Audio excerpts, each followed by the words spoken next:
आज हम इस वीडियो में पता करेंगे कि लिनक डी जो टैबलेट है इसको मेरे डॉक्टर के द्वारा किस लिए प्रेस्क्राइब किया जाता है, यानी कि इसका यूजेस क्या क्या होता है और ये जो दवाई है इसको लेने से किस तरह का साइड इफेक्ट देखने को मिल सकता है और उसके साथ साथ ऐसा कौन सा एक बीमारी है और ऐसा कौन सा बीमारियां है जो अगर आपको पहले से है तो आप इस तरह का जो दवाई है वो आप बिल्कुल भी नहीं ले सकते। तो आइए एक एक करके हम लोग पता कर लेते हैं, तो वीडियो में अंत तक बने रहिएगा। नमस्ते, जय हिंद। आज मैं इस वीडियो में पता करेंगे कि ये जो लिनक डी जो टैबलेट है इसको मेरे डॉक्टर के द्वारा किस लिए प्रेस्क्राइब किया जाता है, यानी कि इसका यूजेस क्या क्या है। तो इसको बताने से पहले मैं इस वीडियो के बारे में थोड़ा यानी कि ये जो दवाई है इसके बारे में थोड़ा जानकारी दे देता हूं कि ये जो टैबलेट है इसका तैयार किया गया है Caplin health care private limited के द्वारा। इसमें कंपोजिशन के तौर पे रहता है ड्रोटाफेरिन जिसका क्वांटिटी होता है 80 मिलीग्राम और इसमें कंपोजिशन के तौर पे रहता है एसिक्लोफेनाक जिसका क्वांटिटी होता है 100 मिलीग्राम और इसका कीमत होता है 92 रुपए और इसमें टोटल 10 नंबर ऑफ टैबलेट ही रहता है एक स्ट्रिप में। अभी अगर बात की जाए ये जो लिनक डी जो दवाई है इसको किस लिए डॉक्टर के द्वारा प्रेस्क्राइब किया जाता है, यानी कि इसका यूजेस क्या क्या है,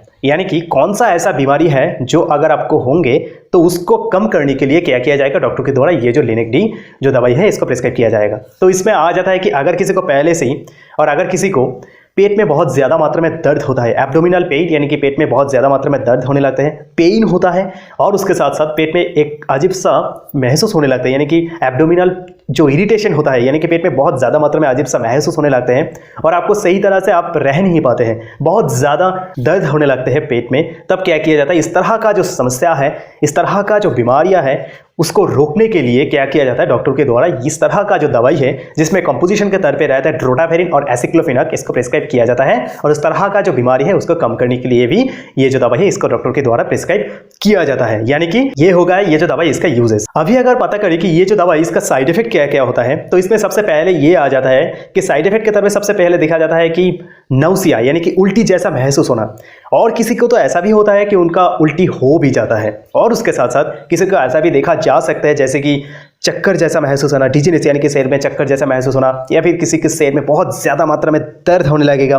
और उसके साथ साथ किसी को ऐसा भी देखा जाता है कि डायरिया जैसा कुछ साइड इफेक्ट के तौर पे देखा जा सकता है, डायरिया जैसा बीमारी, या फिर किसी को ऐसा भी देखा जा सकता है कि जो कोई भी वो खा रहा है ना वो सही तरह से हजम नहीं कर पा रहा है, यानी कि इनडाइजेशन का प्रॉब्लम हो रहा है, सही तरह से डाइजेस्ट नहीं कर पा रहा है, यानी कि हजम नहीं कर पा रहे हैं। इस तरह का भी जो साइड इफेक्ट है वो देखने को मिल सकता है। और किसी को क्या होता है बहुत ज़्यादा मात्रा में पानी पीने का शक करेगा, यानी कि मुंह सूखने लगेगा, ड्राइनेस इन माउथ, ऐसा कुछ जो बीमारी है वो भी देखने को मिल सकते हैं। और उसके साथ साथ क्या होता है कि बहुत ज़्यादा मात्रा में पसीना आने लगते हैं, यानी कि नॉर्मल जितना पसीना होता है उससे भी कई गुना ज़्यादा क्या होता है पसीना आने लगते हैं। अगर ऐसा होता है तो आप समझ लीजिएगा कि ये जो दवाई है इसका साइड इफेक्ट के तौर पे ही ये हो रहा है। तो ये जो साइड इफेक्ट वगैरह मैंने बताया है ना ये बहुत ही कम मात्रा में होता है, देखा ही नहीं जाता है, फिर भी मैं आप लोगों को बता रहा हूं सिर्फ इसलिए कि अगर किसी को ये जो साइड इफेक्ट वगैरह बताया है मैंने इसमें से कोई एक भी अगर होता है तो आप समझ लीजिएगा कि ये जो साइड इफेक्ट है ये दवाई लेने से ही हो रहा है। ये हो सकते हैं छोटे छोटे तौर पे, लेकिन अगर बहुत ज़्यादा मात्रा में होंगे यानी कि मोटे मोटे तौर पे बहुत ज़्यादा मात्रा में हो रहा है तो आपको बिल्कुल डॉक्टर के साथ परामर्श करना पड़ेगा। तो यही था ये दवाई इसका साइड इफेक्ट। तो अभी अगर बात की जाए इसका प्रिकॉशन यानी कि ये जो दवाई है इसको लेने के दौरान आपको किस तरह का जो सावधानियां होता है ये बरतनी पड़ेगी। सबसे महत्वपूर्ण बात यही पे आ जाता है कि आप अगर इस तरह का जो दवाई है वो अगर आप ले रहे हैं तो आप किसी भी तरह का जो अल्कोहल है वो आप बिल्कुल भी नहीं ले सकते, और उसके साथ साथ किसी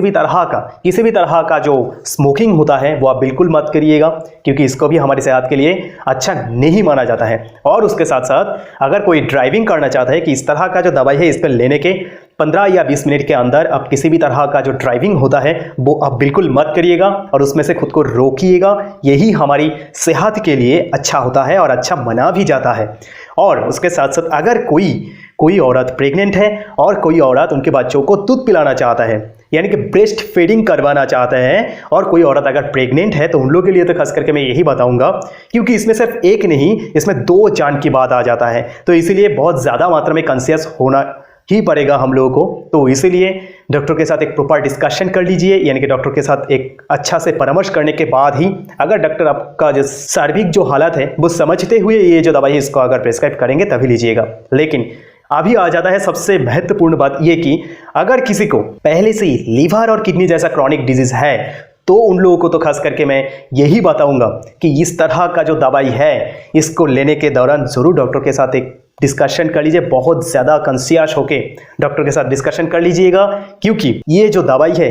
ये दवाई आप अगर पहले से किडनी और लिवर जैसा क्रॉनिक डिजीज के लिए दवाई ले रहे हैं तब आप बिल्कुल मत लीजिएगा। और अगर डॉक्टर सब कुछ सुनते हुए आपके हालत को समझते हुए अगर प्रिस्क्राइब करेंगे तभी लीजिएगा, नहीं तो बिल्कुल मत लीजिएगा। तो यही था ये जो लेनाक डी जो टैबलेट, इसका uses, side effect and precaution. अगर ऐसे एजुकेशनल वीडियो से आप लोगों को थोड़ा सा भी मदद मिलती है तो आप लोगों के प्यार की तरफ पे जरूर चैनल को लाइक एंड सब्सक्राइब करना मत भूलिएगा, क्योंकि ये तो आपके लिए फ्री होता है लेकिन इसमें से हमें बहुत फर्क पड़ते हैं। तो मिलते हैं अगली वीडियो में, तब तक के लिए जय हिंद।